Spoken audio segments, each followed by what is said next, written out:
y bienvenidos a una nueva mesa redonda de la Asociación Esteban de Garibay y de la Fundación Villa Cisneros. Hoy vamos a hablar, la hemos titulado Medios de Comunicación y Alternancia Política. ¿Y por qué la hemos titulado así? Pues porque pensamos, no sé si pensarán lo mismo los periodistas que hoy nos acompañan, pero yo creo que sin medios libres es casi imposible que se abra paso a una alternativa política. Y en mi opinión, en España, lamentablemente, vamos camino de ello. Luego haré alguna pregunta en relación con este primer comentario, pero ahora lo que toca es presentar a las personas que hoy nos acompañan. En primer lugar, Chelo Aparicio, muchas gracias. Chelo Hola. ha sido editora de informativos de Televisión Española y también ha sido delegada tanto de la agencia EFE como de CNN Plus en el País Vasco y ha sido también editora en los informativos de Telemadrid y ha trabajado también como periodista tanto en el periódico El País como en El Correo y también en Tribuna Vasca. Y nos acompaña también Miguel Ángel Idígoras, de San Sebastián.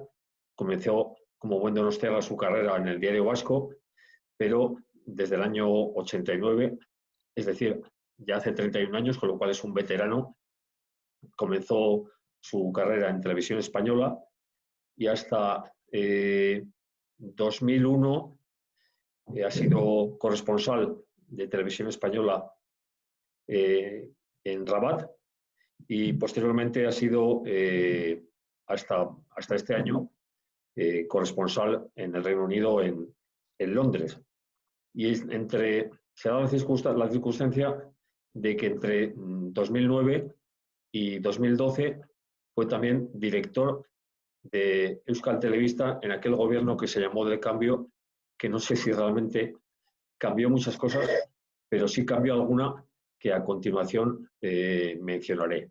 Porque ahí va un poco la primera pregunta, ¿no? Primero quiero hacer una reflexión sobre lo que, en mi opinión, es el panorama mediático tanto nacional como local y luego preguntaros si con este panorama veis que es posible que pueda germinar una alternativa, ¿no? En el panorama nacional tenemos en este momento una televisión española ocupada por Podemos, en mi opinión, ocupada por Podemos claramente, y luego tenemos un duopolio de Planeta, que es la propietaria de Antena 3 y La Sexta y algún diario como La Razón, y luego el grupo Mediaset, que curiosamente es un grupo que está controlado por italianos, ¿no? Una cosa sorprendente que uno de los grupos más importantes que controla un montón de medios de comunicación en España no sea de españoles, sino de italianos, ¿no? Ahí están fundamentalmente Telecinco y 4. ¿Y esto qué produce, en mi opinión? Aparte de una manipulación permanente en los informativos, yo creo que está provocando una banalización terrible en la información, en los contenidos de los programas y también en la información, en las cuestiones sobre las que se informa y en cómo se informa. Y luego tenemos un panorama local aquí, en el País Vasco. Hay una serie de medios al servicio del proyecto político nacionalista, encabezado por la Radio Televisión Pública Vasca, seguido de otros medios como De Ella, Gara, emisoras como Onda Vasca, y luego pues hay otro grupo de medios fundamentalmente capitaneados por Vocento, con El Correo y el Diario Vasco, que de alguna manera sobreviven no siendo muy hostiles con el nacionalismo, al menos esa es mi opinión, ¿no? Porque el que se enfrenta al nacionalismo, pues ya sabemos lo que ocurre, ¿no? O pierde la subvención, o no recibe publicidad institucional, o tiene otro tipo de consecuencias, ¿no? Decía antes lo de Miguel Ángel y su paso por la dirección de ITV, porque quería poner un ejemplo de lo que es la utilización de los medios públicos por parte de los partidos políticos, ¿no? Yo fui durante varios años parlamentario en el Parlamento Vasco y por mucho que me empeñé, jamás conseguí, a través de las muchas proposiciones no de ley que presenté, que se emitiera el mensaje del rey el día de Nochebuena. Pero eso lo consiguió Miguel Ángel en su etapa entre 2009 y en 2009 y 2012, pero no sin esfuerzo. Eso lo contará luego él, algún detalle de cómo fue esto, ¿no? Pero yo creo, en definitiva, que es muy complicado que haya un contrapeso al nacionalismo en el País Vasco, en el mundo mediático, y creo que así es muy complicado que haya también una alternativa política al nacionalismo en el País Vasco, ¿no? No sé si tenéis esa opinión o si creéis que a pesar de todo esto todavía es posible que pueda germinar esa alternativa, ¿no? Ya es vuestro turno, Chelo, Miguel Ángel, cuando queráis. Bueno, Sí, yo Chelo, creo si te que... parece. Perdona, Miguel Ángel, empieza tú si quieres, ¿o No, no? no, tú, por favor, Chelo, que conoces mejor además la situación aquí. No, hombre, yo creo que es verdad que en el País Vasco ha habido muchísimos condicionantes que realmente no han ayudado al desarrollo de una información libre y democrática. Eso es una evidencia. Aquí no, ya sé que hay mucha gente que no les gusta hablar del pasado, pero obviamente hay que recordar que hemos vivido décadas de terrorismo, que también los periodistas, digamos, valientes o audaces o simplemente decentes han sido señalados y, y bueno, pues eso ha dejado un rastro, un miedo, eso que se ha dicho siempre, ¿no? Lo de amenazas a uno y al final condicionas a cientos, pues eso es verdad. Luego hay otro tema que es lo del miedo difuso, del que habló en alguna ocasión Pacho Unzueta en sus artículos, que también ha afectado a los medios de comunicación en Euskadi. Eso ha dejado un rastro, ha dejado una escuela que es evidente. Yo creo que aquí, en cualquier caso, el nacionalismo, digamos, institucional o gobernante tiene también una gran responsabilidad, pudiendo haber, digamos, impulsado, teniendo ese déficit democrático que ha pasado en Euskadi durante tantos años, pudiendo haber impulsado un debate, digamos, una apuesta por la democratización y por la defensa del individuo, no ya del colectivo, de la identificación y de todas esas cosas, no lo ha hecho porque le ha interesado. Y estamos ahora en la etapa poseta, que por supuesto yo creo que se ha echado un manto para tratar de tapar el trauma del terrorismo. Se ha sacado como nunca la historia de Franco y del franquismo. Yo no he visto nunca tantos minutados en los que haya visto a Franco en las imágenes del nodo, no se había visto nunca tanto. Y esto se ha producido, y esto produce unos efectos. Es verdad que no, en los medios públicos vascos no tienen una audiencia muy relevante, pero tiene mucha influencia. El medio público es el medio al que muchos periodistas, incluso de otros lados, tienen que recurrir a él para ver la información institucional, etcétera, etcétera. Y los demás periodistas de los demás medios también consumimos la información del medio público, muchas veces para tener acceso a declaraciones, etcétera. Luego, de una manera u otra, claro que influyen, aunque tenga una mínima repercusión en la sociedad. De forma sibilina influyen. Y sí creo, vamos, ya seguiremos hablando a lo largo del debate, que efectivamente es un déficit democrático que se renuncie a una apuesta verdaderamente un poco más democrática, es decir, que al adversario no se le estigmatice y no se le llame franquista, no se le llame no sé qué. No, o sea, quiero decir que es que un medio público tiene que respetar al adversario, tiene que tratarle con el mismo respeto que trata al que gobierna. Y esto, pues luego hablaremos de otros lares, que también, pero aquí no ha pasado, no pasa, no se trata al adversario con el mismo respeto y partimos de una situación que no lo olvidemos, que ha habido décadas de periodistas escoltados. Esto no es una cuestión baladí. Y esto no hace tanto tiempo y ha creado una cultura que yo entiendo y comprendo a muchos compañeros que no hayan querido meterse en líos, ¿no? Quiero decir que igual los de otra generación anterior, no todos, pero muchos, pues nos involucramos porque lo que vivíamos era terrible. Entonces, que ya das ese salto en el que te comprometes éticamente. Y esto lo digo, ya quiero terminar, porque no quiero, digamos, explayarme demasiado, pero ahora hay un debate que es interesante de jóvenes periodistas, líderes de opinión, columnistas, en los que hablan de ese afán de que el periodismo no tiene que defender las instituciones, que tiene que hacer simplemente periodismo. Que estos son debates, Miguel Ángel, que los hemos ido tú y yo muchas veces, en un sentido o en otro, ¿no? Pero es que ahora sí que hay una escuela de esa, al hilo del tema de la monarquía, de los problemas que está atravesando la institución, etcétera, que se dice que los periodistas no estamos para proteger ni sostener ninguna institución democrática. Pero claro, es que esto en el País Vasco, si no se hubiera hecho así, es decir, si un puñado de periodistas no hubiéramos dado, y ahí me incluye, y le incluyo a Miguel Ángel, un paso en el sentido de decir, esto ya no es contar las cosas, sino denunciarlas también, yo no sé lo que hubiera pasado. Creo que el periodismo a veces tiene la obligación moral de denunciar lo que es algo realmente que destruye la democracia. Ahí me quedo y luego seguimos. Sí, bueno, yo, a ver, respecto a la situación de los medios aquí en el País Vasco, yo los últimos 8 años los he pasado, después de ser director de TV, los he pasado como corresponsal en Londres y quizás un poco ajeno, ¿no?, a la situación de los medios aquí. A mí sí una cosa que me llama mucho la atención, desde que me he incorporado este mes de septiembre pasado, es la falta de oposición que existe al gobierno y al poder en el País Vasco, oposición tanto mediática como política prácticamente, ¿no? La política es muy tímida, quizás en los últimos meses es un poco más, se deja notar un poco más, pero hay una oposición inexistente desde el punto de vista mediático, ¿no?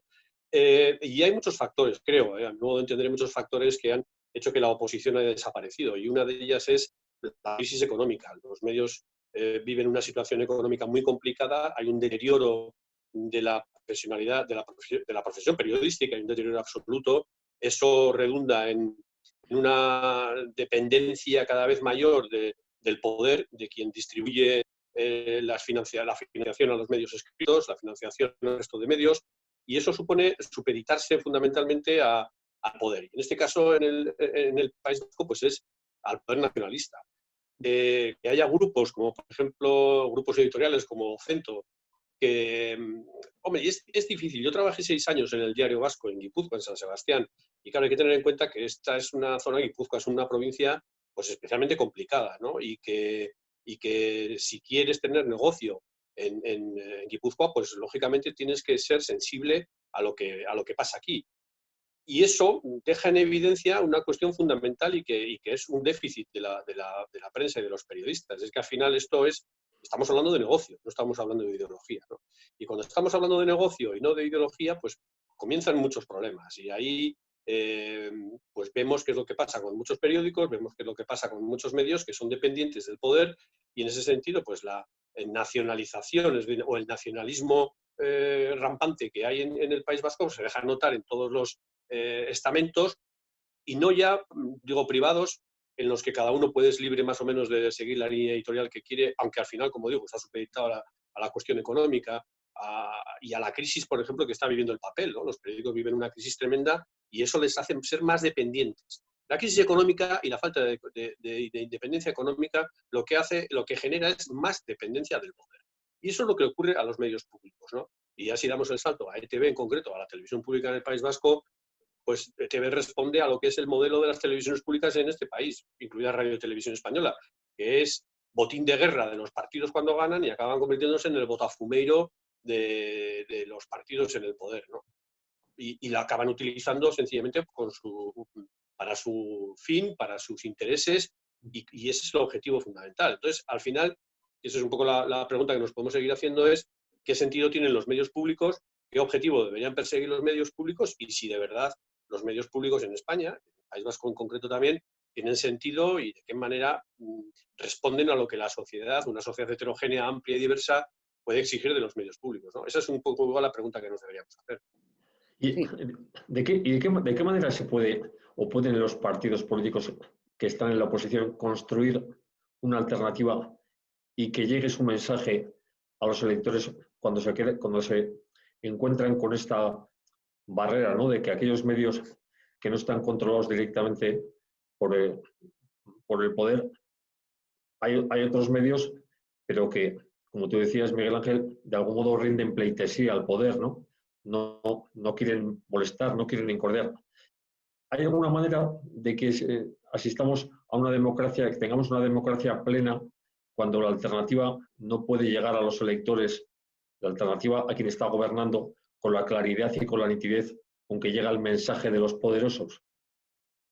Bueno, yo, desde luego, creo que la calidad de la democracia se resiente con este tipo de relato que estamos diciendo de los medios públicos. Cuando una sociedad tolera, y lo tolera bien, porque es como, bueno, no hay nada que hacer, simplemente deja de ver una televisión pública y esa televisión pública o el gobierno de turno tampoco parece que le importa mucho que tenga grandes audiencias. Pero efectivamente la democracia, la sociedad declina exigir un mayor pluralismo, la democracia, por lo tanto, es más precaria, más endeble. Los partidos políticos, yo creo que tienen mecanismos para exigir y controlar que haya y exigir esa garantía de pluralidad y de no solamente en cuanto a la permanencia de los tiempos según los votos, sino la calidad y el trato y el tratamiento de los mensajes que uno tiene mecanismos para hacerlo. Bueno, al final lo que pasa es que todo se contamina. Yo creo que estamos ahora en una sociedad más allá de la crisis económica que afecta también y principalmente al periodismo, como ha dicho Miguel Ángel, pues estamos yo creo que ahora en una especie de engrudo político, digamos, muy condicionado también por lo de la pandemia o soterrado sobre la pandemia, sobre el gravísimo problema que estamos viviendo en España, pero la cuestión de los medios de comunicación y especialmente de los públicos, de lo que estamos hablando ahora, no es nuevo, es anterior a la pandemia. Esto se está utilizando de una forma bastante descarada, en mi opinión. Esto ya es barra libre. Y no solamente es problema de los gobiernos, que por supuesto, es un problema también de una opinión pública que ha ido polarizándose de una forma terrible, que yo sí que creo que en general en España hay distintos medios y la gente elige. Digo, cuando hablo de medios públicos y medios privados, por supuesto, ¿no? Y ya ocurre que la gente oye lo que quiere oír, tal, no quiere. Pero lo cierto es que los medios están polarizados, principalmente a favor del gobierno en este caso, porque es mayoría, pero no hay, ha fallado el consenso, lo hablábamos antes de comenzar el debate.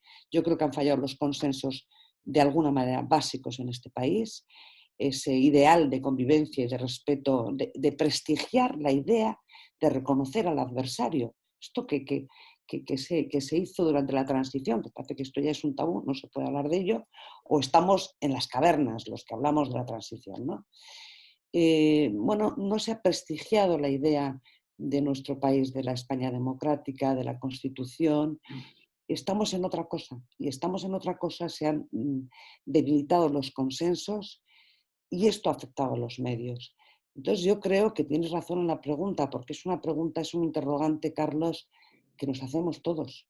Yo, por no ser del todo pesimista, siempre recuerdo la anécdota de Unidad Alavesa, que es una anécdota muy local y muy pequeñita, pero siempre me llamó mucho la atención cómo en aquel entonces, en las elecciones autonómicas, no recuerdo de qué año, En el pues 90, claro, pues fíjate, en el 90 porque yo me quedé sin escaño por Alavesa. fíjate, pues yo recuerdo que, claro, en las campañas electorales, yo entonces estaba en Televisión Española, lógicamente no entraba. O sea, esto era el silenciamiento total. O sea, eran los partidos, la representación que tenían de la Cámara anterior y Unidad Alavesa, nada. Y de repente se descuelga con 7 escaños o con 6, no me acuerdo.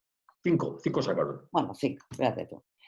Y eso fue como, ¿de dónde? Entonces no había ni redes, ni nada, ni... Bueno, iban por ahí. Y es verdad que tiene 5 escaños en Álava, pero bueno, no lo vamos a minimizar. Bueno, eso es una anécdota simplemente para contraponer que a veces no todos son los medios, pero sí es cierto que los medios están en una tarea más de propaganda, en mi opinión, que de ambición de un periodismo respetuoso y un poco rico en lo que es el debate, el pensamiento y los hechos. Yo respecto a tu pregunta, Carlos, fíjate, soy bastante pesimista. Soy pesimista porque creo que fíjate, los medios públicos en España tienen un pecado original del que difícilmente se pueden desprender, pueden quitarse de encima, ¿no? Cuando se habla de medios públicos, fíjate, en España siempre sale el ejemplo de la BBC. Yo es una cuestión que siempre cuento para que nos podamos situar en contexto, ¿no? Porque para mí es importante. Cuando la gente dice, uy, la BBC, pero nosotros, ¿por qué no podemos ser la BBC? ¿Qué nos diferencia? Si ese es el modelo a seguir y demás. Bien, nosotros no podemos ser la BBC y eso es una quimera que difícilmente podemos llegar a conseguir. ¿Y por qué? Entonces digo, pues mira, es bien sencillo. La BBC nace en un contexto muy concreto, que es la Segunda Guerra Mundial. Nace como una herramienta contra la propaganda de la Alemania nazi, que era una maquinaria de propaganda muy potente y muy fuerte en aquel momento. Los británicos se dan cuenta de que tienen que contrarrestar esa propaganda y son conscientes de que de la misma manera que hacen tanques, aviones o crean la infantería, crean también un medio que en aquel momento era la radio, que luego da paso a la televisión, pero que es la radio y es el grupo, es la BBC. Y los británicos son conscientes de que tienen que contar con ese medio. ¿Por qué? Para hacer frente, como digo, al nazismo en ese momento. Y son capaces de pagar de su bolsillo, cada familia, un canon. Y de ahí nace el canon. El actual canon que pagan los británicos, cada familia británica paga aproximadamente unos entre 150 y 180 euros al año como canon a la televisión pública, a la BBC, aunque es un concepto más amplio, es ver la televisión en tu casa. Pero bueno, vamos a dejarlo, es el canon de la BBC. Si nosotros multiplicamos unos 180 euros por aproximadamente 20 millones de hogares que puede haber en el Reino Unido, pues nos sale un capital muy importante. Y eso es lo que da independencia económica, fuerza y poder a la BBC. Pero digo, ¿en qué contexto nace? Nace en ese contexto y entonces los británicos entienden que la BBC es suya y por eso ahora está en el ranking de instituciones con más prestigio en el Reino Unido, pues está la Corona y posiblemente después está la BBC. Y digo, con el poderío que le da esa capacidad económica, con el origen como tal, es decir, creada por el pueblo como una herramienta de expresión y de lucha contra el nazismo, se crea una estructura y se crea una televisión en la que creen los ciudadanos. ¿Cómo nace Televisión Española? Pero ETV, aunque no paguemos un canon, también la estamos financiando entre todos los vascos, ¿eh? Ahora te voy a explicar la diferencia. Y se creó por algo parecido a la BBC, para enfrentarse a España, digamos, para galvanizar a los nacionalistas en contra del proyecto de España. Antes comentábamos, que lo puede comentar también Chelo, ¿no? La entrevista que le hizo al primer director de ETV y lo que dijo que era ETV y para quién era ETV, ¿no? ¿A quién iba dirigida? Coméntalo si quieres. Chelo, perdona por la interrupción, Miguel Ángel. No, bueno, pero algo y es decir, en ese contexto nace la BBC. Ahora nos preguntamos, ¿cómo nace Televisión Española? Televisión Española nace en pleno franquismo para mayor gloria del Generalísimo. Y la gente entiende desde ese momento que es una televisión al servicio del régimen. Bueno, era el régimen, la televisión, el medio nació en medio de un régimen, y así fue. Pero ¿qué ocurre? Que muere Franco, entramos en un periodo de transición, y las televisiones autonómicas copian el mismo modelo que tenía Televisión Española, y que nace, no ya de un régimen dictatorial, sino que nacen de lo que es la partitocracia en España, que es el régimen en el que seguimos viviendo, el de la partitocracia. Y ese es el que maneja las televisiones autonómicas y las televisiones públicas. Y ahí es donde te respondo, Carlos. Claro, ya no hay un canon, a la gente no se le pide, se lo quitan directamente de los impuestos que salen. Pero ¿quién maneja esos impuestos? Los maneja un parlamento que decide qué cantidad se le da a esa televisión pública en ese momento. ¿Y quién está en el parlamento? Pues la composición de los partidos. Por eso digo la partitocracia, la composición de los partidos. Entonces, las televisiones autonómicas, ¿de quién dependen? De los partidos que están gobernando en determinado parlamento y que deciden que esa televisión, ellos, a través del parlamento, aunque se dice que es la soberanía de la ciudadanía y del pueblo, sigue siendo la soberanía de esos partidos que son los que deciden apropiarse y adueñarse del control de la respectiva televisión pública. Y esa es la auténtica situación de las televisiones públicas, que dependen de los parlamentos, que a su vez dependen del control de los partidos. ¿Qué ocurre? Y acabo con esto rápidamente. Que cuando hay un parlamento diverso que tiene un contrapoder y que es capaz de realizar un contrapoder, o puede tener una oposición que en ese medio público tiene presencia y demás, podemos encontrar un cierto equilibrio. Pero cuando hay una abrumadora mayoría por parte de determinado sector de un partido, esa televisión pública va a ser copada y dominada. Se toma como si fuese un botín de guerra después de unas elecciones. Cuando ha habido unas elecciones, el partido que gana y llega al gobierno controla el Parlamento y controla determinados estamentos, entre ellos las televisiones públicas. Yo creo... Pero incluso, perdona, Cheo, Sí. es que yo creo que incluso es más grave que la ocupación de las televisiones públicas, porque incluso las televisiones privadas, ¿quién otorga las licencias? Es el gobierno el que dice cómo se ocupa el espacio radioeléctrico. O sea, no son solo las públicas, son también las privadas. Las últimas adjudicaciones de televisiones, yo creo que las hizo el gobierno del Partido Popular. Y ahora estamos viendo también los resultados, ¿no?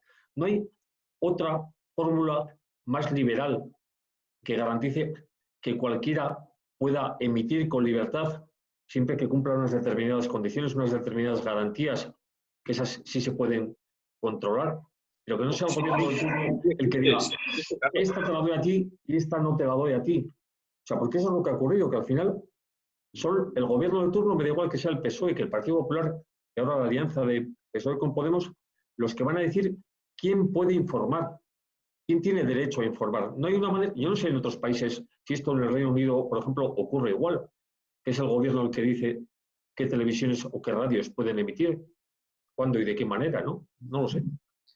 Oye, Bueno, quizá... hay un organismo que se dedica a eso, ¿no? Pero bueno, sí, perdona, Chelo. No. Yo creo que igual en no todos los países, pues si hablamos de Francia, igual hay una cultura más crítica sobre lo que es el contenido de los medios y la información. Digo en general, Miguel Ángel igual me puede... Mientras que aquí, pues sí, desde, a tu pregunta sobre por qué tales licencias, el escoramiento de los medios que vemos actualmente y tal, hombre, pues es evidente que ha habido un trapicheo y una tentación de control mediático por parte de, además, bastante de corto recorrido, por lo que hemos visto, eh, por parte de políticos y por parte de gobiernos que han creído que con esa apuesta, digamos, otorgaban un favor que luego iban a recibir a cambio algo. Bueno, en fin, es un poco lamentable. Lo que pasa es que eso es un aspecto del debate y otro es lo que estábamos hablando de las televisiones y los medios públicos. Yo creo que son cosas un poco distintas y yo en el tema de los medios públicos, aunque volvamos al tema de la cuestión de lo que plantea Carlos Urquijo sobre ese sesgo también de los medios privados, pero yo sobre lo que hablaba antes Miguel Ángel, de lo de los medios públicos, que estoy de acuerdo, esa utilización, ese esquema de partitocracia, esa cultura ramplona de ahora gobiernas tú y entonces te llevas a tu gente y ahora eso está claro. Pero también quiero dejar claro en este debate, que espero que sea abierto, que también hay un control, un contrapoder sindical en las televisiones y en los medios públicos que no ayuda a lo que es esa democratización y esa higiene en el mensaje y en el trabajo periodístico. Es decir, a mí me puede molestar tanto un sesgo gubernamental que pueda agobiar y atosigar a un periodista como el contrapoder sindical que quiere hacer lo propio. Esto probablemente en la BBC no ocurra y en otros medios no ocurre porque hay unas estructuras que es de lo que se trataba con esta idea tan recurrente de a ver qué se puede hacer con televisión española. Pues entre otras cosas eso, es decir, a ver qué estructuras se hacen, que no todo sea una cosa como retórica de el derecho a la información. Sí, por supuesto, pero créeme usted estructuras que no sean chiringuitos de control. Es decir, que sean unas instancias transparentes donde sí que esto está muy claro, pero usted quiere hacer información, quiere hacer propaganda. Pues hasta aquí. Luego está la opinión, la información. No sé si me estoy liando un poco, pero en fin. Quería dejar claro este aspecto de los medios públicos que tienen un control no solo por las cúpulas de los gobiernos, sino por las cúpulas sindicales. Y esto es un tema destructivo de lo que es el periodismo en los medios públicos. Pues yo creo que con el devenir de los años, las televisiones públicas y sobre todo las radiotelevisiones públicas se han convertido en una especie de dinosaurios que están ya fuera de tiempo, ¿no? No ha caído el meteorito que acabe con ellos, pero no sé si caerá. Pero el paso del tiempo es inexorable también y hay un montón de elementos que efectivamente corren en contra de la supervivencia del modelo de televisión, de radiotelevisión pública que conocemos hasta el momento, ¿no? Uno son pues la influencia de los sindicatos, como tú dices, Chelo, la influencia de los gobiernos de turno, e incluso también la propia influencia de las televisiones privadas, ¿no? Mira, yo ayer o anteayer leí un artículo de Luis Ventoso en ABC, que fue precisamente corresponsal de ABC en Londres y conocíamos de aquella época, en la que él hace un planteamiento muy concreto y sobre todo porque, claro, mira con el retrovisor hacia el pasado, no sin cierta razón, y dice, por ejemplo, ¿a alguien se le ocurriría que el Estado, por ejemplo, en este momento, editara periódicos? No, ¿verdad? Entonces dice, el movimiento, hubo prensa del movimiento, hubo periódicos del movimiento, que luego, cuando llegó la transición, que se llamaban medios de comunicación social del Estado o algo así, y en la época de Suárez se acabó con ellos. A nadie se le ocurriría, porque se pensaría enseguida que el gobierno quiere utilizar esos periódicos para su influencia y para manejarlos y para crear opinión pública a su favor, ¿no? ¿Por qué la televisión? Bueno, lo que ocurre es que la televisión, cuando se puso en marcha, era un medio tecnológicamente muy complicado que costaba muchísimos millones y no estaba al alcance de cualquiera poder montar una televisión. ¿Qué ocurre ahora? Que sí está al alcance de poder montar una televisión. Hombre, todo depende. La televisión es como un circo. Tú puedes tener 1, 2, 3, 4 o 16 pistas. Depende del dinero que te quieras gastar. Y te puedes tener una televisión muy modestita o una televisión con muchas más posibilidades. ¿Qué ocurre? En estos momentos las televisiones públicas son muy potentes porque se les destina una cantidad de presupuesto muy importante y tiene unas plantillas muy grandes. Y eso, unido a todo lo que estabas describiendo, Chelo, que son sindicatos, poder de gobierno, su utilización, es decir, ¿qué se hace con este dinosaurio en este momento? Pues mientras siga vivo, darle de comer. Y no hay otra. Y desgraciadamente, ¿cuál es la pregunta? Yo que soy defensor, ¿y cómo puedes defender este dinosaurio? Pues yo lo defiendo porque creo que debe haber una evolución de esa especie y empezar a plantearse qué televisión pública queremos. ¿Es necesaria? Yo creo que sí. Hay que hacer frente al lenguaje banal de las televisiones privadas que están haciendo que la opinión pública de este país se tome el deporte, el corazón, la política y los informativos con la misma banalidad, que es la de las televisiones privadas que han llevado el populismo a la televisión. Lo digo claramente, el populismo a la televisión. Y nosotros, desgraciadamente, como televisiones públicas, hemos caído en esa trampa y seguimos ese modelo. Hay que frenar. Y hay que decir, no, nuestro sitio es otro. Nosotros hacemos información. Y es como la educación.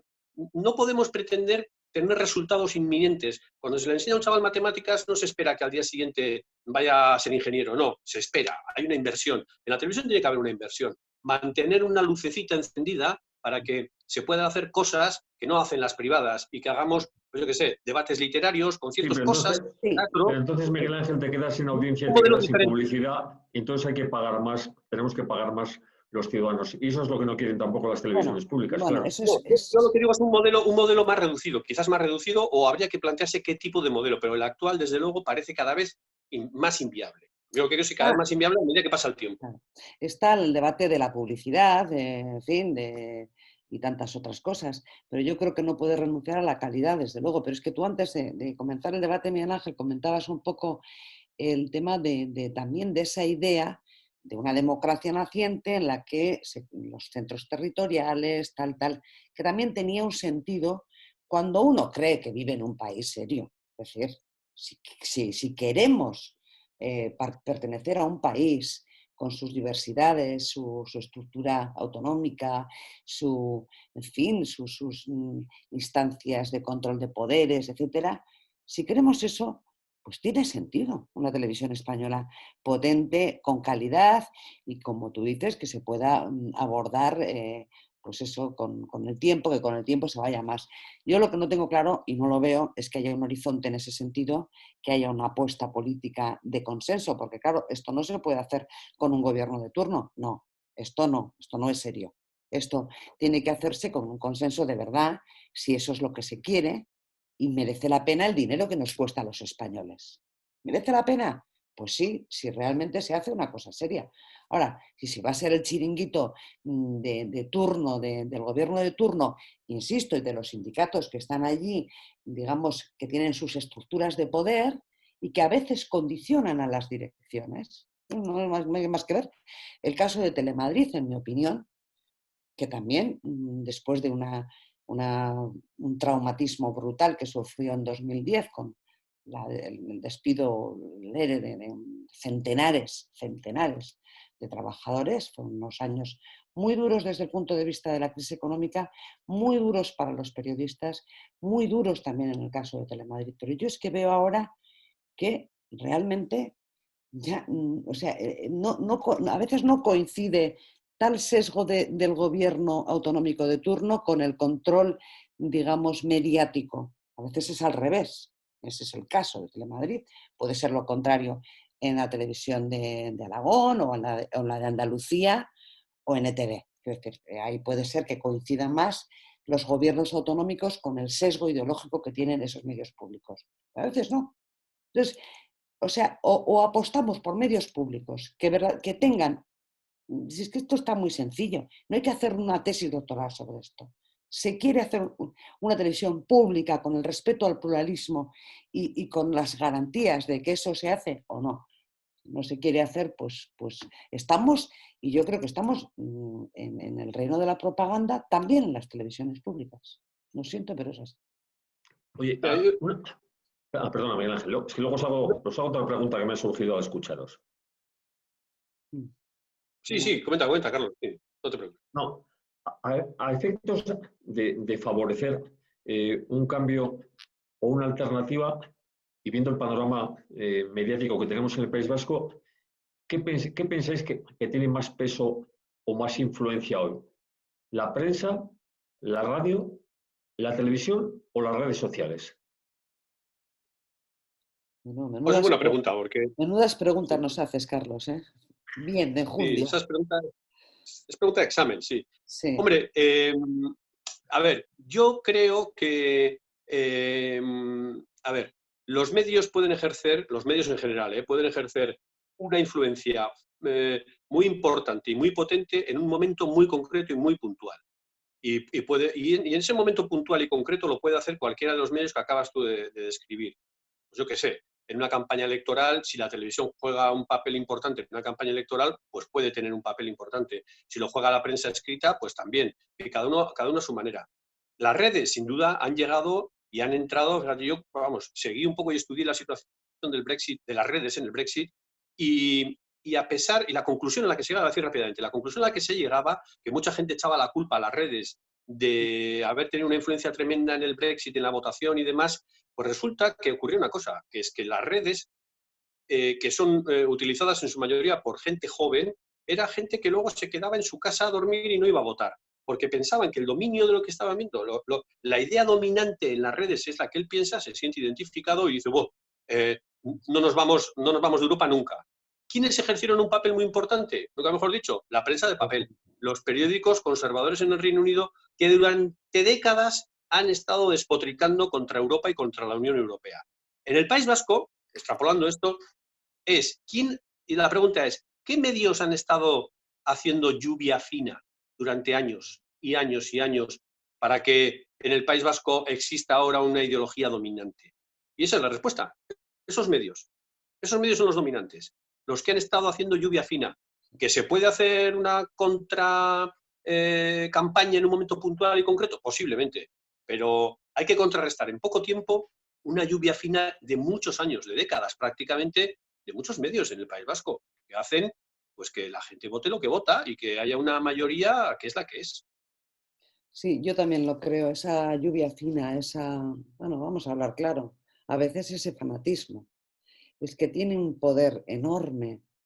En fin, no sé, tenemos casos en la historia y en los conflictos internacionales que digamos, esa machacona determinación de difundir determinados mensajes de odio nos llevan donde nos llevan. Pero bueno, sin llegar a eso, vamos a pensar que estamos en otros momentos. Pero yo sí creo, vamos, también por lo que dicen a veces los expertos o lo que el tema del oído es como desde que uno nace, desde donde llega básicamente la influencia. En principio la radio, yo creo que tiene una gran influencia. Y yo creo, como estamos viendo ahora, la prensa escrita que ha sido la reina digamos, de los medios, de la influencia de los medios, incluso para todos los periodistas, los que hemos trabajado tantos años en televisión y en radio, teníamos muy en cuenta lo que se escribía, porque eso queda escrito y tiene ese peso de la letra escrita. Yo creo que en los últimos años ha perdido influencia. La televisión, pues un poco lo que tú decías, Miguel Ángel, es que ha apostado por un tipo de entretenimiento tan a lo bestia que sí que ahí cuela sus mensajes en los programas de entretenimiento y claro que calan. Y lo de las redes yo pienso que tiene una influencia muy determinada en sectores determinados, no para menospreciar en absoluto, llega a sitios donde a jóvenes y a determinadas personas, jóvenes y no tan jóvenes, que no consumen otro tipo de medios, con lo cual son unos instrumentos a tener muy en cuenta en las redes, pero yo a día de hoy lo veo más, lo de generar opinión, bueno, sostienen cierta opinión, pero creo que todavía no están a la altura de los medios tradicionales, en cuanto a la influencia. Oye, Miguel Ángel, aprovechando tu paso por Euskal Telebista, yo también fui durante unos cuantos años miembro del Consejo de Administración, que la verdad servía para muy poco, imagino que como ahora, pero sí sería quizá interesante que contaras un poco lo que te encontraste al llegar allí, las resistencias internas, si es que las había, al cambio, y si en ese tiempo tú crees que dio tiempo, para la redundancia, abrir de algún modo las ventanas para que entrara un soplo de aire fresco o de libertad, aunque luego rápidamente se cerraron porque enseguida acabó aquella legislatura, ¿no? Pero, ¿cuánto tiempo tiene que transcurrir, digamos, en un medio de comunicación público para, para que se pueda oxigenar y se pueda percibir un cambio? Bueno, mira, los medios y sobre todo las televisiones son medios complejos, ¿no? Porque hay mucha gente trabajando y yo, a ver, mi paso por ETV me enseñó bastantes cosas, ¿no? Pero sobre todo es que un medio de comunicación, por mucho que decíamos que los gobiernos lo manejan o que lo intentan manejar, y en esto voy a ser claro, si determinado gobierno intenta manejar una televisión que ha sido creada por otro gobierno, por otro partido, lo tiene muy complicado. Muy complicado. Es decir, por ejemplo, ETV nació en el año 82, si no me equivoco, EITV nació en el año 82, y en aquel momento, pues la gente que compuso la mayor parte de la plantilla, pues por su origen necesitaba tener gente euskaldun y demás y tal, porque la que conformaba un canal en euskera, pues lógicamente provenía en su mayoría, porque era así, de una ideología mucho más cercana al nacionalismo. Y eso configura el ADN de un medio de comunicación. Y todos los medios de comunicación tienen un ADN muy concreto en su origen. Nos podemos ir a TV3 y posiblemente ocurriría algo parecido, o a Televisión de Galicia o a Canal Sur. Pensemos, ¿cómo han nacido esas televisiones? ¿Cómo han nacido esos medios? ¿Quiénes han creado esos medios? ¿Bajo qué tutela de partido político? Y nos sale la ecuación de por dónde va ese medio de comunicación.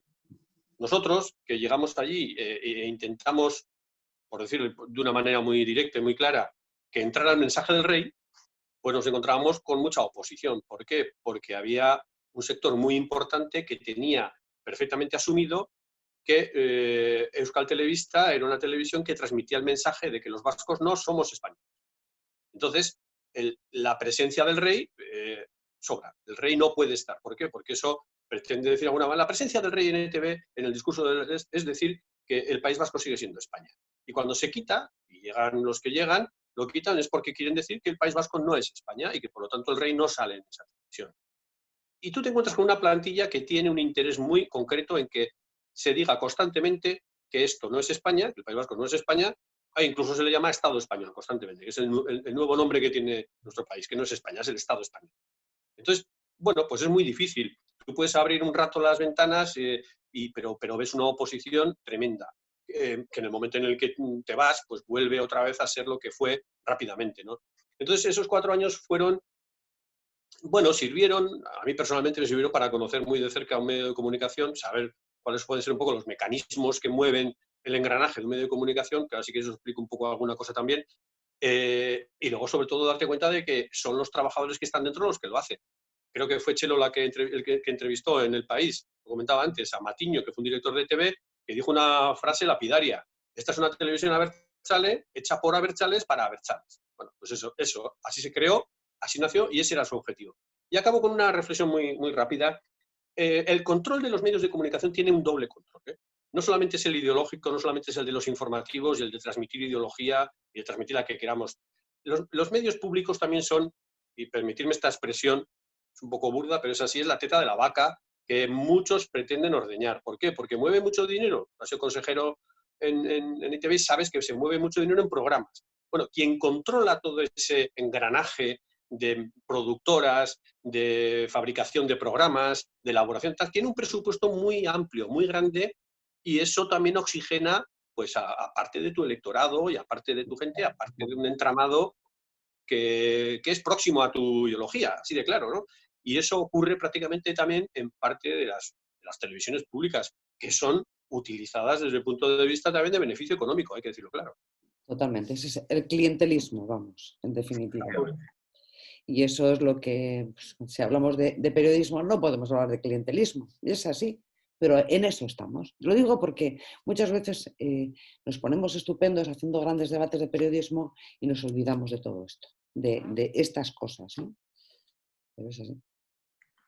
Nos quedan 5 minutos para terminar y no quería cerrar este coloquio sin haceros una pregunta. Los dos habéis trabajado tanto en medios públicos como en medios privados. ¿Dónde habéis sentido más libertad en el trabajo? ¿En los públicos o en los privados? Pues es que yo no diferenciaría, a veces en unos, a veces en otros. Ya sé que no es muy extraordinaria la respuesta, pero es así. Es que depende de los equipos, ¿no? Yo he trabajado con editores, con jefes, que yo tuve la suerte de empezar con una generación de periodistas de verdad que me enseñaron mucho y que aprendí mucho de ellos a preguntar, a molestar en las ruedas de prensa, tal, y luego pues a corregirte los textos que creíamos cuando eras joven, que crees que lo haces maravilloso y eran una porquería. Pero bueno, y aprendí de gente, pues hombre, yo quiero decir, como Ander Landau, como Pacho Unzueta, Jesús Teberio, toda esta gente que al principio comencé con ellos. Y luego en televisión española, pues yo realmente como, digamos, trabajadora, como redactora, me he sentido mejor tratada que en ningún otro sitio. Eso también lo tengo que decir. Hay no sé, un reconocimiento. Yo creo que el estatuto del trabajador, en los años que yo estuve 15 años, me pareció que es otro aspecto respecto de otras televisiones. Luego me ha tocado estar con grupos realmente durísimos, que aparentemente sí tenías una gran libertad, pero que han sido demoledores para las personas. Pues yo digo, pues yo en Prisa, pues yo en El País he trabajado muy a gusto, pero sin embargo en Canal Plus me tocó un equipo verdaderamente duro para las personas. Eso también tiene que ver mucho con cómo desarrollas tu trabajo, ¿no? En Telemadrid pues me he encontrado con gente estupenda. Yo en Telemadrid tuve bastante libertad cuando estuve como editora con el programa de Germán Yanke y tal, ¿no? Pero no podría hacer una especie de diferenciación entre los medios públicos y privados de cara al desarrollo profesional mío en libertad, no. Depende de equipos y depende de circunstancias. Sí, bueno, yo en mi caso, efectivamente, yo creo que es una experiencia, la experiencia personal de cada uno, ¿no? La que le permite decir dónde ha trabajado con más libertad. Pero yo, sin duda, en Televisión Española he trabajado, hasta la llegada de esta nueva dirección, he trabajado con absoluta libertad, o prácticamente durante los 31 años que llevo en la tele, con absoluta libertad. Y me he sentido libre. Sobre todo porque también sabes qué terreno pisas, ¿no? Y a medida que te vas haciendo más veterano, sabes que es... A ver, yo me he sentido mucho más en Televisión Española, me he sentido mucho más condicionado por lo que pueda pensar el espectador que por lo que pueda pensar mi jefe, que me ha dado igual. La gran ventaja que he tenido en Televisión Española, la que he tenido en Televisión Española es que he podido luchar por mi libertad abiertamente con quien estaba de superior en el momento que fuese, ¿no? Y le podía transmitir y discutir con él y ganarme la parcela de libertad que yo creía que tenía que luchar para conseguir esa parcela de libertad, ¿no? Y desgraciadamente, y no voy a dejar pasar esta oportunidad también para decirlo, la protesta reciente en Televisión Española de los Viernes Negros y demás, que a mí me pareció nefasta en el sentido de que creo que ha hecho un daño tremendo a la imagen, a la marca de Radio Televisión Española. Yo a más de un compañero le decía, si tienes algún problema, lucha personalmente con tu jefe inmediato para decirle, esta crónica no es así, o si es así, o deja de ser así, ¿no? Yo luego también he tenido la gran suerte de haber sido corresponsal. Ser corresponsal en el extranjero te convierte en una especie de lobo solitario, ¿no? Pero también te da la autoridad, luego también lo aprendes, ¿no? Cierta veteranía, te da la autoridad de decir, el que sabe de lo que pasa en este país soy yo. Y eso lo he aprendido también de los periodistas anglosajones, ¿no? Los periodistas anglosajones hablan con una autoridad tremenda del sitio en el que están y no dejan que nadie les ponga en duda su planteamiento. Oye, a mí si alguien quiere hacer una crónica X del Brexit, la puede hacer abiertamente, pero que no pretenda que la haga yo. Yo tengo mi propia idea y explayaré y diré lo que yo pienso sobre esta cuestión. En ese sentido, yo en Televisión Española sí he trabajado, como digo, hasta la llegada de esta nueva dirección, he trabajado con absoluta libertad y he planteado las cosas que tenía que plantear con absoluta libertad, sin miedo a ningún tipo de represalia ni nada de nada. En los medios privados, hombre, entiendo que es más complicado, es un poco más complicado. Hay una línea editorial quizás más complicada, ¿no? Y luego hay una suerte, ¿verdad? Es que tú te puedes encontrar en una televisión pública que el que manda hoy es tu subordinado mañana. Y entonces, porque hay cambios y porque hay alteraciones. Entonces la gente tiene bastante respeto, en general, de un periodista a otro. Hombre, yo lo que ha pasado en Televisión Española, en Radio Televisión Española, que considero mi casa también, al fin y al cabo yo entré por oposición hace muchos años y estuve allí durante 15 años, como he dicho, yo no he visto lo que he visto ahora, de esto de desprenderse de 90% de tertulianos o de opinadores, de colaboradores con esta nueva dirección. A mí me parece de un maltrato que es inédito en Televisión Española, en Radio Televisión Española. Eso es algo que algo ha cambiado. Bueno, en fin, las cosas basculan y yo espero que el ente público pues mejore y les deseo un gran futuro y a los trabajadores también, pero no veo que en este momento esté la apuesta por la pluralidad y por el respeto al adversario y la concordia. Pues antes de terminar y de despedir este coloquio y agradeceros la participación, voy a hacer como procuro hacer siempre, que es anunciar la siguiente conferencia, la siguiente mesa redonda. La tendremos ya el 28 de enero del año próximo, con la participación de Ana Idíbar y Rogelio Alonso, y hablaremos, como no, de Gregorio Ordóñez. Se van a cumplir ya 26 años, ¿no? 26 años, sí. 26 años el año que viene. 25. Y pues, vamos a hablar de lo que ha pasado en esos 26 años y de si alguno ha sacado algún rédito de aquello que ocurrió hace 26 años, no algún rédito político, y de cómo está la situación hoy, el panorama tan, desde el punto de vista democrático, tan lamentable en el conjunto de España, con la potencia y la importancia que tienen hoy los herederos de ETA, aquellos que aplaudieron el asesinato de Gregorio, y los que apuestan por la ruptura de España, como son los independentistas catalanes y también los de Podemos, ¿no? Y nada más, Chelo y Miguel Ángel, muchísimas gracias. Creo que ha sido una conferencia muy, muy interesante. Sois periodistas de raza con mucho recorrido y creo que los escuchantes o los oyentes o los televidentes habrán disfrutado de vuestro testimonio. Así que muchas gracias y nos vemos en otra ocasión. Gracias a ti, Carlos. Un abrazo, Miguel Ángel. Un abrazo, Chelo. Y gracias a ti, Carlos, por invitarnos. Gracias.